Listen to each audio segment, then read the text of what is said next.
BFM Business, 15h, 18h, l'émission 100% Bourse. Intégrale Bourse, Cédric Decoeur.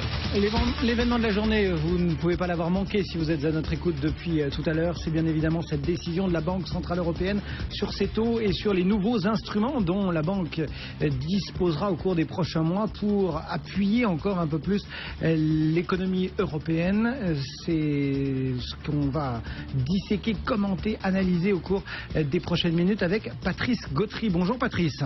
Bonjour. Vous êtes chef économiste de l'Union bancaire privée en ligne avec nous depuis Genève.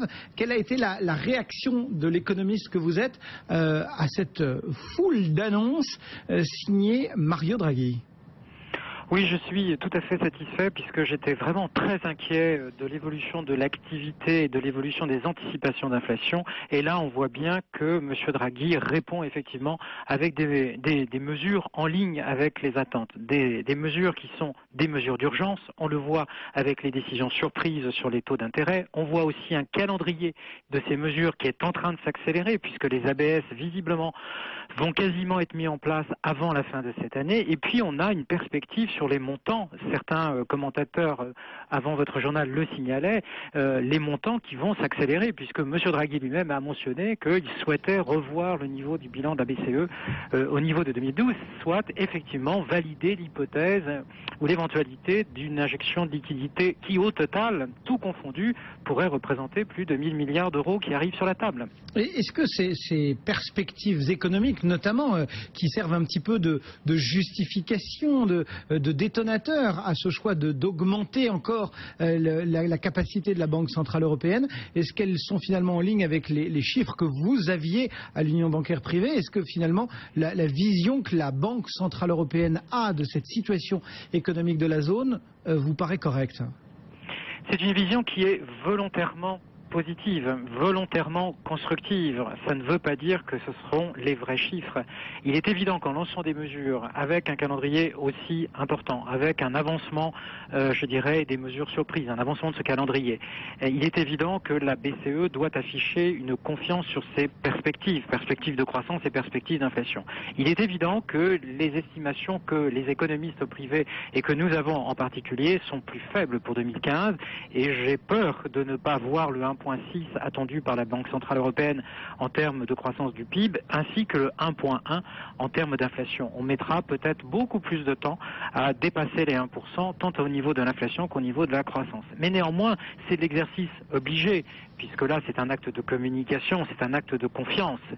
Si la BCE était venue avec des chiffres plus faibles, tant sur l'inflation que sur la croissance, elle aurait validé le risque d'une stagnation à la japonaise, ce qui n'était pas acceptable compte tenu de l'ampleur des décisions prises aujourd'hui. Pour autant, les commentateurs se posent justement cette question sur la véracité des chiffres en se disant, et la question a été posée à Mario Draghi, vous nous aviez d'ores et déjà annoncé des outils qu'on n'a même pas encore utilisés et déjà vous en rajoutez. Est-ce qu'il n'y a pas un peu de précipitation ? Il y a de l'urgence, oui, c'est pour ça qu'on baisse les taux et c'est pour ça qu'il faut que l'euro baisse encore plus. Donc il y a effectivement des mesures d'urgence avec l'arrivée de liquidité. L'arrivée de liquidité va permettre peut-être de stabiliser l'univers ou l'environnement de dégradation auquel on a assisté récemment. Mais il y a un autre débat et M. Draghi en a parlé à la fois à Jackson Hole et en a parlé également pendant la conférence de presse. C'est le petit coup de pouce qu'on pourrait attendre, qu'on serait en droit d'attendre du côté de la politique budgétaire. Il faut arrêter, je dirais, d'attendre que tous les pays se réforment. Et bien entendu, on a vu la situation entre l'Italie, la France et la différence avec l'Allemagne, l'Espagne et d'autres pays en termes de rythme de réforme et de son implication sur le rebond d'activité. Il nous faut, en adjonction de cette politique monétaire européenne très agressive, une politique budgétaire à l'échelle européenne qui soit en termes de soutien de la demande pour créer de la demande.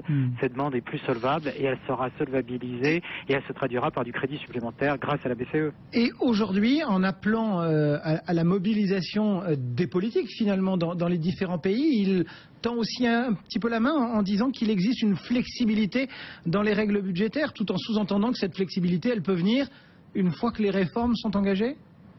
Oui, tout à fait, c'est exactement le processus et c'est celui qui existe, alors avec des vitesses malheureusement qui sont très très différentes, mais un point ou un demi-point de croissance supplémentaire de toute façon va accélérer aussi la réalisation des objectifs budgétaires et c'est bien dans cette optique-là maintenant qu'il faut travailler et non pas simplement à de l'austérité ou de la rigueur. C'est ce qu'a compris effectivement un certain nombre de pays. Il y a encore quelques gouvernements du côté de l'Allemagne qui sont un petit peu réticents à ces mesures-là, mais in fine c'est comme ça que ça fonctionne. Et c'est comme ça qu'a été permis la reprise aux États-Unis.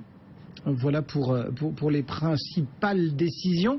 Malgré tout, il est difficile de ne pas penser à la suite et de nombreuses questions ont aussi porté sur le quantitative easing puisque Mario Draghi, dès son introduction, en a lui-même parlé en disant que il y avait eu une unanimité à ce que les outils soient discutés en tout cas. Est-ce que ce quantitative easing a une chance un jour d'être actionné entre guillemets, ou bien est-ce que les mesures qui ont été proposées aujourd'hui sont de nature à le renvoyer au calende grec? Oui, alors quantitative easing, d'ailleurs, il a été, suite à une question, obligé de redéfinir le quantitative easing. L'ABS fait partie du quantitative easing et le dernier volet ultime de quantitative easing, c'est un rachat d'obligations souveraines. Et on voit bien que là, il y a des difficultés politiques et en définitive, les anticipations de marché, les opérateurs financiers, les investisseurs ont réalisé déjà une partie du quantitative easing version obligations souveraines quand on voit la vitesse à laquelle les taux longs ont baissé pendant l'été et continuent à baisser puisque bien entendu, à côté des actions, vous avez des performances sur le marché obligataire qui sont aujourd'hui assez impressionnantes. Donc, racheter de la dette obligataire souveraine, allemande, française, espagnole, italienne et autres sur les niveaux actuels, à mon avis, a peu de sens par rapport à l'objectif qui est un objectif de relance de l'activité. Donc, le prochaine accélération ne serait peut-être pas de se battre, parce que là, les bastions vont être importants sur un quantitative easing en termes de dette souveraine, mais peut-être tout simplement d'augmenter les achats d'ABS pour vraiment forcer cette reprise du crédit privé. C'est là l'enjeu de la reprise et l'enjeu de l'arrêt, je dirais, de cette optique de ralentissement d'activité et de risque de stagflation. Ça veut dire, Patrice Gautry, que finalement la Banque Centrale Européenne a encore une toute petite marge de manœuvre avant d'être contrainte à, comme vous l'avez dit, financer les États.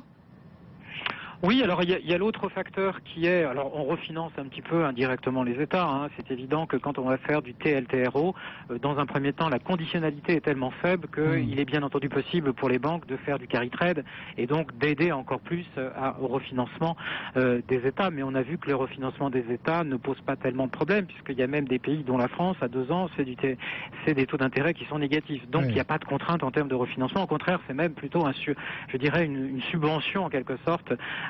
Et ça va contribuer à baisser certainement les services de dette dans un certain nombre de pays. Donc sous cet angle-là, ça c'est effectivement positif. Pour terminer, Patrice Gautry, le regard inévitable sur les deux rives de l'Atlantique et l'impact immédiat sur la paire euro-dollar qui, un instant pendant la conférence de presse, est passé sous le seuil d'1,30 $. Comment est-ce que vous l'analysez? Comment vous le voyez évoluer, ce cross euro-dollar? Alors l'évolution elle est à la baisse et je suis moi-même surpris qu'on n'ait pas été beaucoup plus vite sur cette parité et vous poserez la question à vos spécialistes de change, pourquoi est-ce qu'on n'est pas en dessous des 1,30 et pourquoi est-ce qu'on est juste au-dessus ou égal à 1,30? Parce qu'effectivement la réaction du marché action a été positive, forte, la réaction du marché obligataire elle est positive et elle est forte et donc je trouve la réaction de l'euro face au dollar, donc sur la parité le 1,30, je trouve cette réaction encore bien timorée et sachant que effectivement la direction pour les mois ou les semaines à venir, elle est bien en dessous de ces 1,30. Bon, allez, peut-être que les cambistes se donnent encore un petit peu de latitude avant l'emploi américain demain, remarquez, non?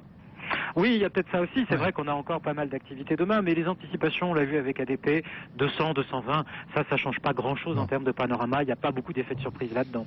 Merci beaucoup, Patrice Gautry, d'avoir pris le temps cet après-midi de décortiquer comme ça avec nous cette décision de la Banque Centrale Européenne. Je rappelle que vous êtes le chef économiste de l'Union bancaire privée.